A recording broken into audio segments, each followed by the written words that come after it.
It's still morning. Good morning, everybody. Good to see you all, and welcome to this life-transforming opportunity. You don't have this every day. I'd like to especially thank Purple Foundation and my dear friend, Architect Ape, for this opportunity to be here. Such an honor sitting with this great men. I can't be calling your names one after the other. Wonderful. I've been having a good chat with my friend, Architect Bala, and it's been a good time. All right, so I'm speaking on what I've titled Investment Solutions for Sustainable Growth. Investment Solutions for Sustainable Growth. You may just want to write down the topic. I'd like to start by building a foundation to this. And I like reading books a lot. And there's this book I've read that changed my life. I can't talk too much about the book, but there's a particular writer that I love so much. The richest man, probably the richest king that ever lived, the most revered for his wisdom. He once wrote in one of his books, it's a compendium of his proverbs, and this is what he said. He said, a little sleep, a little slumber, a little folding of the arms to sleep. Says, so shall your poverty come upon you like an armed man, and your lack like a robber. I looked at that very quote very well. I took my time to try to digest it, and it changed my life. It changed my life because I realized that when the man was talking about poverty, he didn't generalize it. He called it your poverty. And from that moment, I realized that every man's poverty comes to him customized. There is no such thing as generic poverty. Everybody has his own poverty customized, tailor-made for you. If you are poor today, you are poor because your poverty is tailored to you. There is no such thing as generic poverty. There is specific poverty. All of us are not poor. Some of us are poor. And those of us that are poor, we know ourselves. Is that okay? Somebody say, God forbid. Okay, thank God he didn't say that. Good audience. Because in Nigeria, we like to say a lot of God forbid. And the problem most times with God forbid is that we numb the pain. We push it aside. And we use God forbid to gloss over the matters that we should take pragmatic actions on. And this is one of them. If I have poverty and cause it my poverty, then I should do something about my state of poverty to change it. Strategies, systems, structures. I must put some implementation plan in place to help me come out of poverty into riches. And one of the surest ways to get it done, which of course I learned from this same man, of course, called King Solomon. Some of us we've been wanting to hear the name, King Solomon. He was the one that made that quote. Is that okay? So he's the one that made that quote. And I learned a lot from him. And this is what I realized, that the man was a man that understood the concept of investments, and he put a lot of his life into investment. He was one of the richest because he understood times, understood process, and understood how to key into opportunities of investment. Are we together? Are we together? If we're together, do a thumbs up like this. Very good. So I like to enter into the concept of investment. There are various levels and various kinds of investments. I just like to mention a few of them. One of such investments we call social investments. You know what social investment is?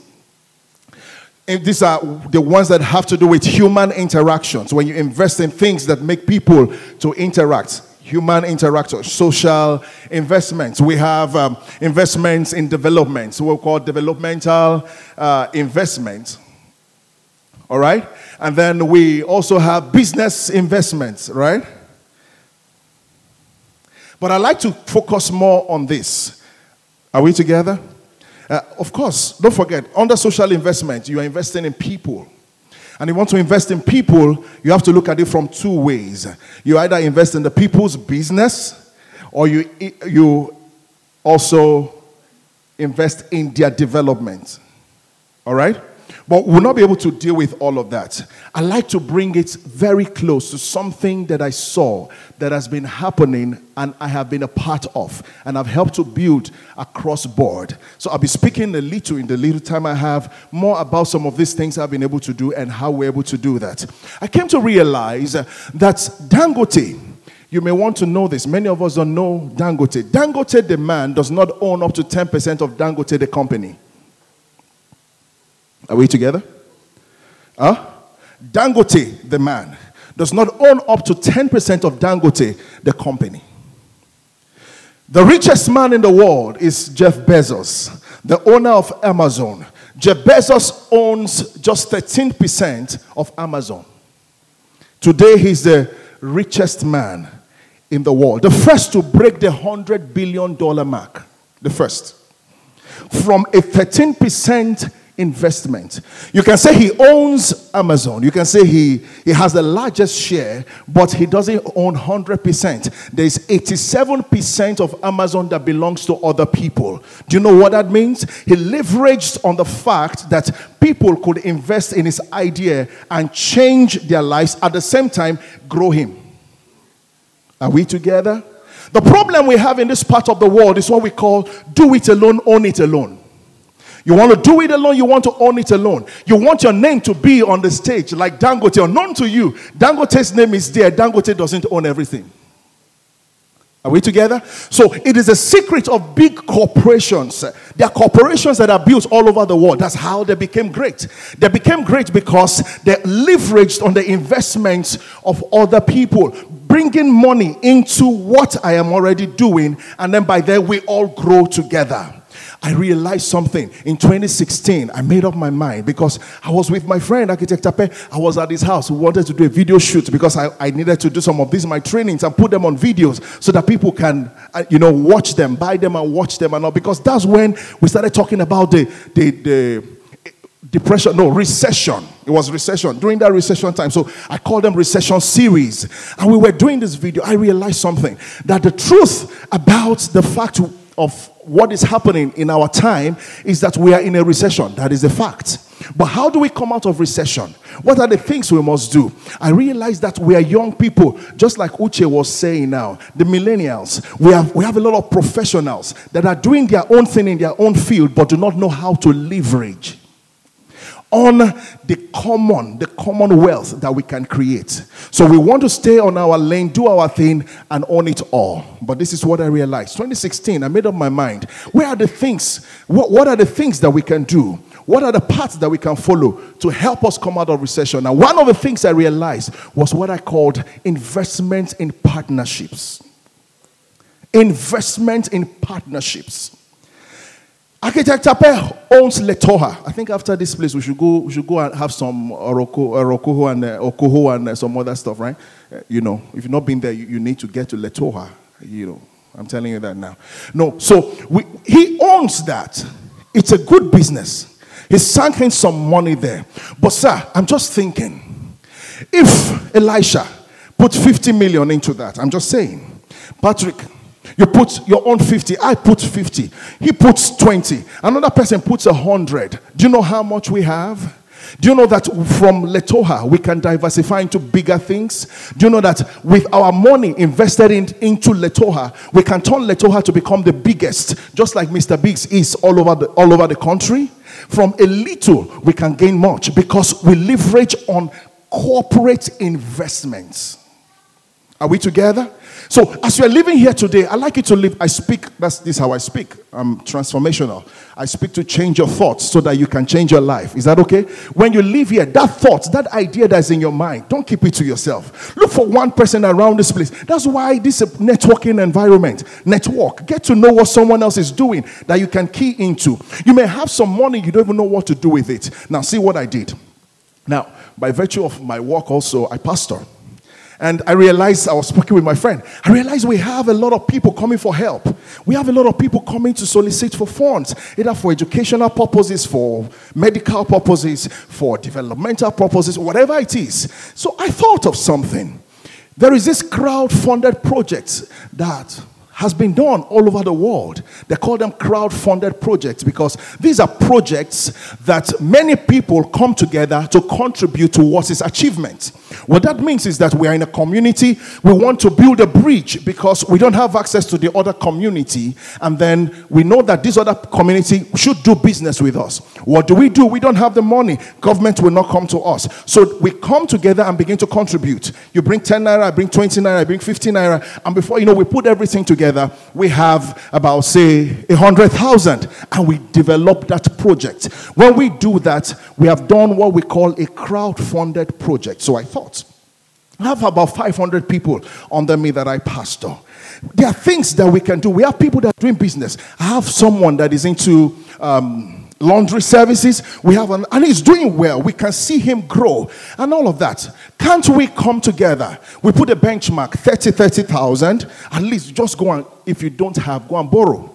We get 30,000. Just multiply, please, if you are here, multiply 30 by 500 persons. I'm just saying. When you put that together, you are talking about 15 million naira. Is that okay?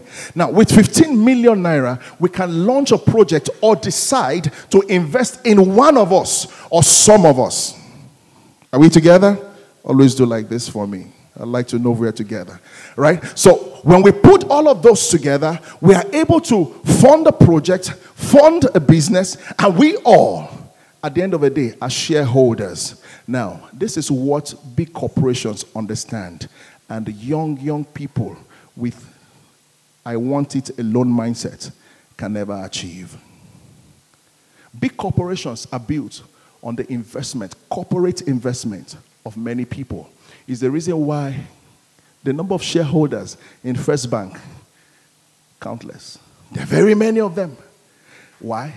They are using your money to build their business. Look at, I just give you an example of a bank. Do you know that these banks, you know what they do with your money that you put there? Just imagine, I'm just trying to say, a bank has about 15 million customers all over Nigeria. Out of the 15 million customers, they make a deposit of, say, 10 naira each. We're talking about how much? About 150 million. They carry that 150 million and put into the forex market, right? And then they make over 50% of that, or maybe 100% of that in a month, right? Because they understand the value of corporate investment. That money you deposit in a bank is an investment. You're investing into that bank, whether you like it or not. Are we together? Now, so this is how this works. When you leave here, what I came to share with you, because there's so much to share, is to let you know that there is so much that can happen when we come together to collaborate, right? So now, one of the things that many people do not know is that until your paradigm shifts, that's why this is set up for you, to change your thinking pattern. Your paradigm has to shift. Until your paradigm shifts, you will not realize that 1% of 1 billion is greater than 100% of 1 million. Are we together? 1% of 1 billion is greater than 100% of 1 million. So you carry 1 million in your account and nobody's like you anymore. Unknown to you, there are people that just have 1%. So what I've been doing in the past 4 years is to put my 1% somewhere. I have 1%, and under God, I can't lie to you, there are things that I can't talk about, but I know that my children, my children's children, cannot have problem again. I sign sometimes, okay, Elisha, I sign sometimes contracts that will span for the next 20 years, and when I look at what I have in them, 3%, sometimes 1%, but I'd rather have 1% of 1 billion than 100% of 1 million. And that is how it works. It works on corporate investments, putting our monies together and making it count. We will work things out better and become better in life because we have shared profits, we have shared liabilities, we also have shared assets. All of these things have to come together in partnership platform. Now, I'll not be able to go into all of that, the processes that lead to this. But then, I wish I could do an illustration for us because I have just 22 seconds, but this is what I'm going to do. When one person tries to carry you as you're seated now, it's going to be more difficult, right? Than 10 persons coming together to try to carry you. It's easier. Why? Load is shared. Is that not so? We share the load. And it brings me to this conclusion. And I submit it wherever I go to. You can be the greatest amongst us. You can be the strongest amongst us. But none of us is greater than all of us. Thank you.